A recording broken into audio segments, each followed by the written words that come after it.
Who are you? Blake Ray. Oh, it's the guy in the gray suit. Yep, again, 7 days a week. Hey everybody, thanks for sticking with us. I'm Jason Will, again joined by Blake Ray. We're going to wrap this thing up, and we're really wishing you guys the best of luck today. And really, there's no such thing as luck in real estate when you prepare. Absolutely. If you have done this schedule, you followed all the advice we've given you throughout this entire week, this should be a really successful open house. And I think it's also very, very important to note that if nobody comes to your open house, because I think a lot, mindset for a real estate agent is big, right? They're like, nobody came to my open house. This whole week has been a failure. Right. Jason Will is full of crap. Blake Ray's a goofy guy in a gray suit. None of this works. They're just putting this out there to make some money. Yep. It's a sham. But what they're forgetting to realize is that they've made all these investments. Planted seeds. Yes, I call this, are you ready for this? Yeah. Tech equity.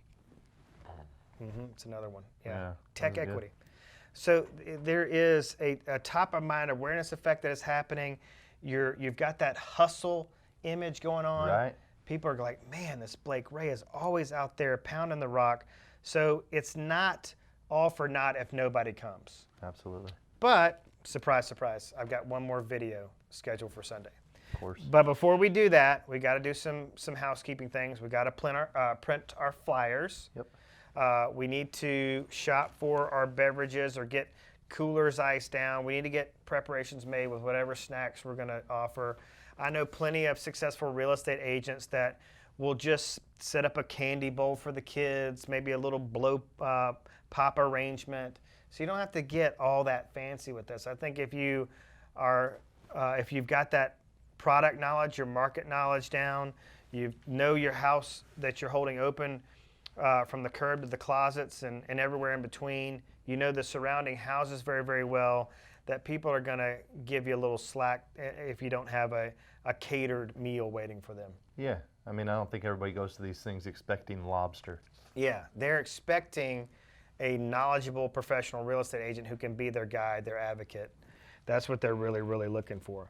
So get your open house preparations done.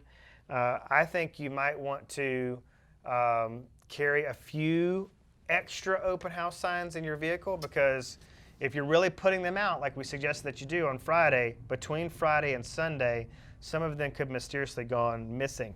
Yeah. It's always good to have extra. Some of them walk off. It's weird how that happens. Legs. But it's amazing. You got kids in the neighborhood think it's funny to, take them and do stuff with them, or neighbors think they're unattractive, so you just go back and replace these signs. And it's important, I think, for the agent to make peace with the fact that that's just the price of doing business. Yep. All right, so it's just gonna happen.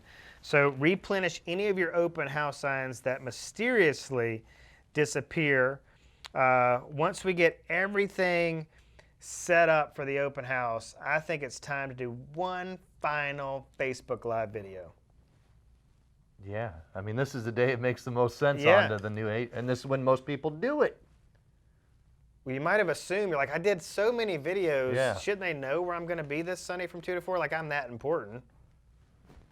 No, I mean, they've got small attention spans just like we do. They're busy. Right. They're going to be looking at Facebook too. I just want to put that out there. There's a reason why so many agents flood the market on a Sunday going, I'm out here doing this one. Because no one's at work for the most part. They're there, they're watching Facebook, they're going to see you. So don't look at it as much, just look at it as that's the one you have to do. Right. All the other 4 that you've done is that drawing of the equity. You're building the stairs to show everyone, like, look at how much I've hustled. Now Sunday's your big day. Yeah. Now, Sunday is so crucial because, if you do that final open house, that final Facebook Live video announcing where you are, what times you're going to be there, this one can be just very simple, very generic.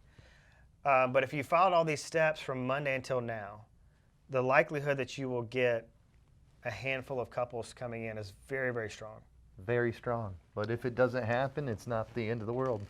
It's not, because there's other things that you could do to fill in these gaps of time. You could have a book that you could be reading, a podcast you could be listening to, continuing to study the market, even preparing for next week's open house. There's so many things you could be doing to sharpen the sword, right? You could prospect. Ooh, I mean, that's a novel idea. I've done that before on ones where I've done way out, and I was like, well, I'm not going to have a lot of people. Some of these sellers don't care.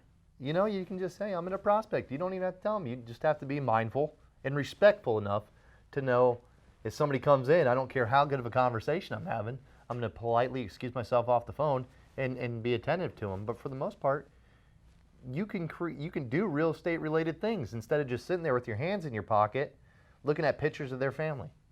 Yeah. Now, we talked a little bit in prior modules about having this opportunity, preparing for the opportunity, but being able to rise to the occasion when the opportunity presents itself. And there's no greater, area of where this is vital to make sure that you seize the moment. Mm-hmm. Because when people walk through that door, I don't want you to be the agent who is sitting in the chair, kind of lowers their newspaper and goes, hey, everybody, thanks for coming to my open house. Listen, I'll be right here if you got any questions. Just holler. Thanks. Take a look around. Yeah, I'll be right here. Yeah. Where, again, it's an interview. Right. And you just flunked the interview. You essentially could have flushed $5 or $10 grand down the drain. Or more. Right. What's the lifetime value of a client? Are you asking me? I don't know. Are you telling me? I was going to say I've heard numerous studies, but they say for every one transaction, it trees off or branches off into 5 other transactions. So now you got 1 that turned into 5. Then you got 5 that turned into another 5, another 5, another 5. You're potentially turning down a lifetime amount of business by just having a newspaper in your hands and not giving one person your attention. Yeah, so I would hope if you are that agent who's got your nose in a book or your face in a newspaper, that is a really interesting article or book that you're invested in, because it's worth tens of thousands of dollars. So what do you do? I mean, when somebody walks through the door, what am I supposed to do? That's where it's not an easy question to answer because everybody has a different technique. I prefer to introduce myself, hand them my flyer that I printed out and my business card, tell them my name. I try to go immediately at that point because I find it to be the least awkward would be, hey, would you please come over here and sign in? The seller has asked me to get everyone to sign in for security reasons. That's the line I use. There's 8,000 different ones, okay? My way is not the right way. There's a million different ways. But if you get them to sign in, I also like to kind of let them go on their own. I stand at a distance. I'm not hovering over them going, what do you like? What, you going to make an offer on the house, or should I tone it back, or should I come harder? What do you want me to do? I like to stand back and not necessarily eavesdrop, but listen to some of the things they may say out loud. Some things I'll let go, some things I'll rebuttal, some things I'll just kind of add into. And they walk into a master bedroom, and I'll like to say, the bedroom's 12 by 12, and that's pretty average size. But one thing that a lot of people don't realize is it's got custom cabinets or custom shelving in the master. It's kind of rare. Then I back off. So there's a whole art that you have to learn. But I learned via going through Lunch and Learns with you. I learned from then following up with YouTube videos, just different things. Yeah, exactly. So you're taking people through the house. You are getting them talking. I think the important thing that I would draw from what you just said is that selling is asking. Right. When they first come in, if you do not ask them to sign in, you're probably not going to get that sign in. But selling is also asking them questions that qualify the buyer as to their heat, like what's their time frame?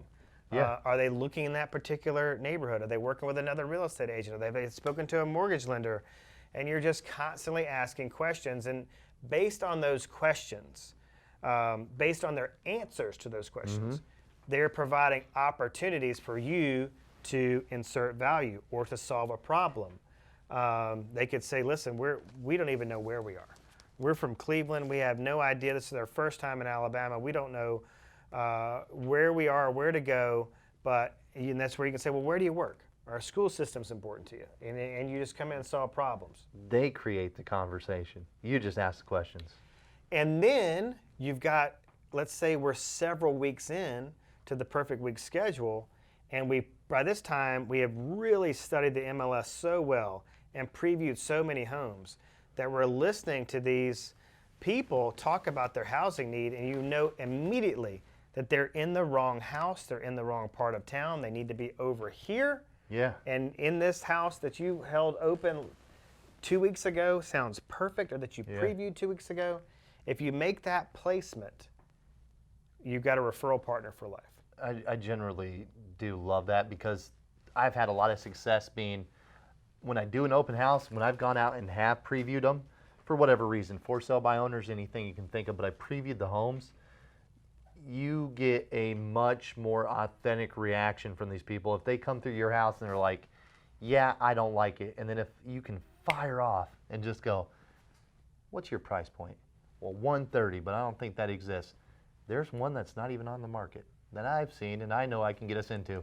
It doesn't matter what time, if it's raining, tornado, whatever, you've immediately provided them with so much value that they're going to go, let's go take a look at it. I agree. I could not agree more. I think it's also really, really important to vocalize the fact that you've very purposefully set aside an hour or two after the open house to show property. So they say, sorry, Jason, this house isn't for me. And, I think we're going to go keep looking. You say, well, wait a second. I've set aside an hour or two after the open house to show homes. The house that you're describing you want is actually listed a couple streets down. While I'll finish the open house, I'll set the appointment. You come back, I'll take you right to see that at 5:15 or 4:30 or whenever your open house ends. Right. So that is huge. Selling is asking. Ask for the follow-up appointment. Ask to represent them or to show them or expose them to another property is essential. And then be professional enough to follow up with them. They're going to remember that you asked for it. I mean, if you provide it with enough value, it never ceases to amaze me how much as realtors, we are willing to work with people that we do not like. And all we have to do is structure a day. If you do this 7 days a week to the level of what Jason's saying, you will be able to look at that mean old lady that you don't want to work with and go, sorry, ma'am. You can be selective. Not your guy. That's amazing. Like, that's really some deep next level. Instead of being scrambling around going, I've got to work with her, but she makes me miserable. I cry every night. This is your way out of that. And we're going to reset this game plan Monday morning first thing. You should have folks from your open house, folks you couldn't get on the phone from the prior week to follow up with. And here we go. The cycle will just repeat itself on Monday. For half the price of Zillow. Not even more than half. Yeah. I mean, you're not even, the signs are the money, right? That's it. Yeah. I mean, the food's free, the signs are free. But people are seeing you on the internet, on Facebook. They're seeing your ad on Craigslist in the marketplace. They're seeing your signs as they're driving in. All this stuff, it goes back to that compound effect of building your brand. And you're beating a national, not just Zillow, mind you. I don't want to just pick on them, but yeah, you have been picking on them. Yeah, well, they won't see it. But they're the big one. Every new agent's going to tell you the same thing, like, what's your game plan? I'm going to probably get on Zillow. Yeah. And? Yeah, I'm not going to lead with revenue. I'm going to spend money I don't have on leads I can't convert. That's so crazy. And then I'm going to just add to the probability that I will be a statistic, and in 1 year, 2 years, I'm going to join the 87% that fail in our industry. No other industry, though. It's kind of unique. We're the only one that does that, right? Yeah. I mean, I can't think of another one that goes like, I'm new to the game, so I'm going to pay a whole bunch of money. Yeah, just throw money at it. Yeah. Oh, you tell me I could knock on doors. Nope, I'm just going to pay Zillow. Yeah, so there's no magic bullet. There's no easy way out. Easy streets of myth. This is about the inches in the trenches. And if you follow this plan, it will work. Thank you so much for joining us. Appreciate your time.